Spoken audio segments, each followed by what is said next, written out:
adik-adik GPKD se-Indonesia, apa kabar nih hari ini? Dahsyat, luar biasa, yes, yes, yes. Kayaknya kurang semangat ya Vanessa ya. Sekali lagi nih kita sapa adik-adik kita yang ada di rumah. Apa kabar nih adik-adik hari ini? Dahsyat, luar biasa, yes, yes, yes. Kita kasih cos dulu nih ke yang ada di rumah, oke? Nah, kita mau siapkan hati kita mau mulai ibadah online kita. Ingat ya, ibadah online, bukan nonton online ya. Kita mau berdoa, kita mau tutup matanya, lipat tangannya. Kita mau berdoa bersama-sama. Tuhan Yesus, kami mengucap syukur buat saat ini. Kalau kami boleh beribadah kembali kepada Engkau, mari Engkau yang siapkan hati kami untuk boleh memuji, memuliakan nama-Mu, mendengarkan firman Tuhan, pimpin setiap perangkat yang kami gunakan, baik itu komputer, handphone, dan Engkau yang kuasai setiap ruangan yang kami pakai Tuhan. Kami mengucap syukur Bapa, di dalam nama Tuhan Yesus kami berdoa, yang percaya katakan amin. Kasih tepuk tangan dong yang meriah buat Tuhan Yesus. Nah, kakak tahu nih, pasti kalian bisa lagu Bapak Abraham. Nah, kita mau nyanyiin lagu Bapak Abraham ya, dengan semangat. Nanti kalau dibilang tangan kanan, angkat tangannya, tangan kiri, angkat tangan kirinya, kakinya juga diangkat, oke? Ya Vanessa ya? Oke, yuk kita mau nyanyiin Bapak Abraham.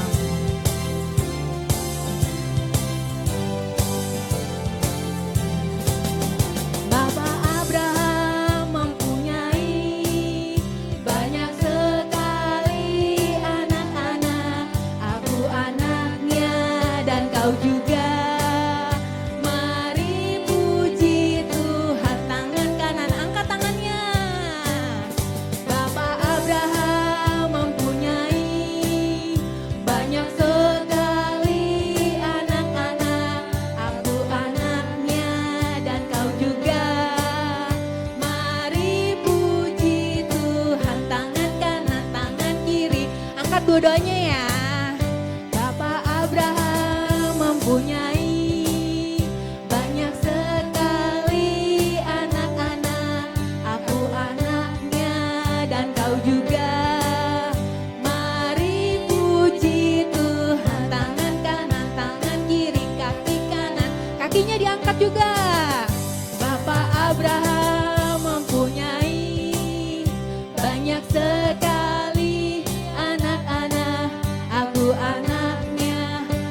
juga. Mari puji Tuhan, tangan kanan, tangan kiri, kaki kanan, kaki kiri, putar ya. Lalu duduk senang, duduk senang, berjalan senang, di mana-mana hatiku senang. Sejak siapa?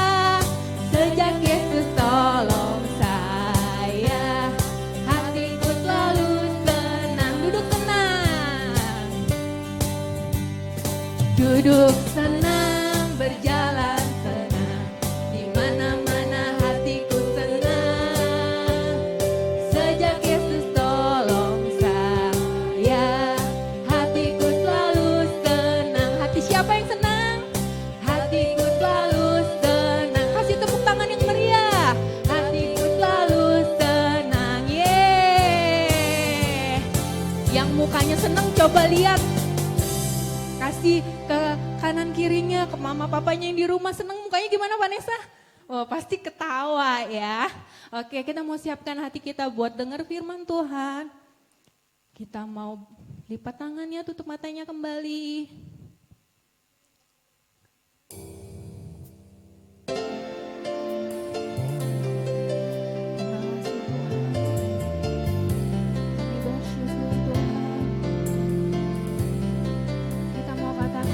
Bapak sayang anaknya.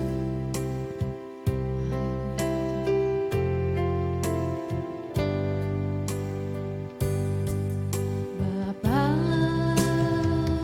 besar sungguh kasih setia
Seperti Bapa sayang anaknya, Kau mengasihi kami Tuhan. Ya Tuhan, Kau mencintai kami Tuhan. Ya Kau jadikan biji matamu, Kau berikan semua yang ada padamu. Seperti Bapa sayang anaknya, demikianlah Kau menuntun langkahku. Hari depan indah Kau beri, rancanganmu yang terbaik bagiku. Hari depan indah Kau beri, rancanganmu yang terbaik bagiku. Hari depan indah Kau beri, rancanganmu yang terbaik bagiku.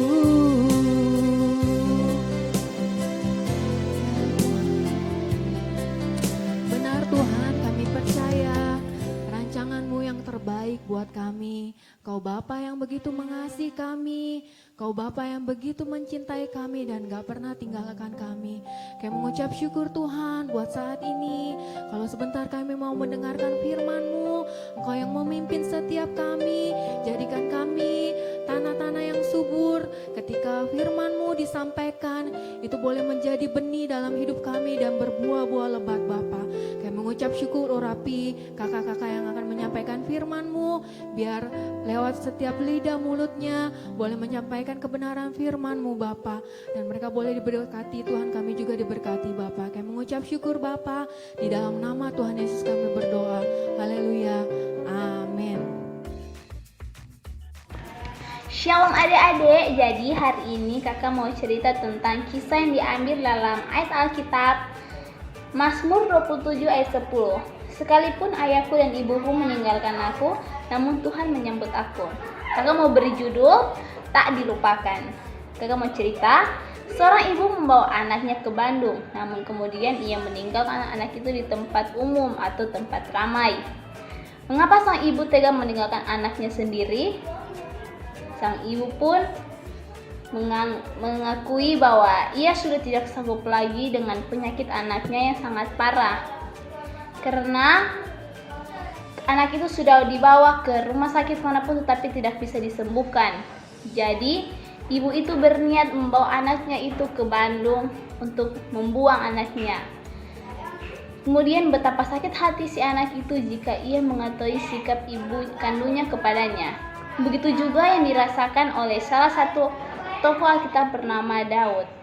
Kita bisa melihat kisahnya di dalam 1 Samuel 16 ayat 1-13, di mana Tuhan berfirman kepada Nabi Samuel untuk datang ke rumah Isai di Bethlehem untuk mengurapi salah seorang anaknya menjadi raja atas Israel dan menggantikan Raja Saul. Kemudian Nabi Samuel berbuat apa yang difirmankan Tuhan kepadanya. Sampainya ia di Bethlehem, ia menemui Isai dan anak-anaknya dan langsung menguduskan anak-anaknya dan Isai. Kemudian mengundang mereka ke upacara pengorbanan. Ketika mereka itu masuk dan Nabi Samuel melihat Eliab yakni anak dari Isai, lalu pikirnya, sungguh di hadapan Tuhan sekarang berdiri yang diurapinya. Tapi Tuhan berfirman kepada Nabi Samuel, janganlah pandang parasnya atau perawakannya yang tinggi, sebab aku telah menolaknya. Bukan yang dilihat manusia yang dilihat Allah, manusia melihat apa yang di depan mata, tapi Tuhan melihat hati. Kemudian demikianlah Isai menyuruh ketujuh anaknya lewat di depan Samuel, tetapi Samuel berkata kepada Isai, semuanya ini tidak dipilih oleh Tuhan. Akan tetapi Isai melupakan anaknya yang bungsu yakni Daud. Nah, adik-adik tentu bisa membayangkan betapa sedihnya hati dan perasaan Daud, seorang anak yang diperlakukan demikian oleh orang tua kandungnya sendiri. Daud mengungkapkan kepedihan hatinya kepada Tuhan, dan pengalaman pahit itu kemudian menyingkapkan penerimaan dan kasih Allah. Kita lanjut. Lalu Samuel berkata kepada Isai, "Inikah anakmu semuanya?" Lalu jawab Isai kepada Nabi Samuel, "Masih tinggal yang bungsu, tetapi sedang mengembalakan kambing domba." Kata Samuel lagi kepada Isai, "Suruhlah memanggil dia, sebab kita tidak akan duduk makan sebelum ia datang kemari." Kemudian disuruhnya lah menjemput dia. Ia kemerah-merahan, matanya indah dan parasnya elok. Lalu Tuhan berfirman kepada Nabi Samuel, "Bangkitlah, urapilah dia, sebab inilah dia." Kemudian Nabi Samuel mengambil tabung tanduk yang berisi minyak itu dan mengurapi Daud di tengah-tengah saudara-saudaranya. Sejak hari itu dan seterusnya berkuasalah roh Tuhan atas Daud. Lalu berangkatlah Samuel menuju Ramah. Kemudian Tuhan mempedulikan dirinya dan mengangkat dia menjadi raja atas Israel menggantikan Raja Saul. Penerimaan Tuhan menjadikan Daud seorang yang tetap mengasihi dan mengampuni keluarga yang melupakannya. Jadi Tuhan menyambut kita sebagai anak-anaknya meskipun orang yang terdekat dengan kita pun melupakan kita. Jadi kita harus menjadi anak yang saling mengasihi dan saling menghargai orang lain. Ketika kita mempunyai masalah sebesar apapun, ingat Tuhan selalu ada dekat kita. Kita tidak pernah sendiri. Demikianlah firman Tuhan yang sudah kakak sampaikan. Dan mari kita mata, kita lipat tangan, dan kita berdoa. Terima kasih Bapa yang baik untuk hari ini. Engkau masih menjaga kami hingga kami berlari semua karena kasih dan anugerah-Mu. Terima kasih untuk firman-Mu yang telah Engkau sampaikan kepada hamba-Mu. Kiranya apa yang telah hamba perkatakan itu bisa tertanam dalam hati mereka dan bisa mereka simpan dalam kehidupan mereka sehari-hari. Inilah doa kami. Kiranya Engkau bisa menjadikan anak-anak sekolah minggu menjadi anak-anak yang saling mengasihi dan saling menghargai satu dengan yang lain. Inilah doa kami Bapa, dalam nama Tuhan Yesus. Haleluya. Amin. Shalom adik-adik.